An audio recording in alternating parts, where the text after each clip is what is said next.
ലോകത്താദ്യമായി പരസ്യമായി ഖുർആൻ ഓതിയ മഹാനാണ് ഇബ്നു മസ്ഊദ് റളിയല്ലാഹു അൻഹു.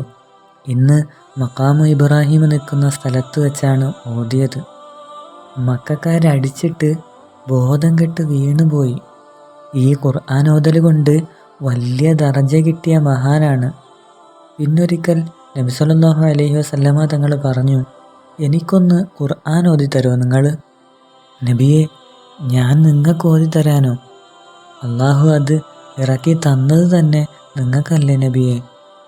അങ്ങനെ തന്നെയാണ്, പക്ഷേ എനിക്ക് നിങ്ങളിൽ നിന്ന് കേൾക്കാനുള്ള ഒരു കൊതിയുണ്ട്. നിങ്ങൾ ലോകത്താദ്യമായി പരസ്യമായിട്ട് ഖുർആൻ ഓതിയ ആളാ.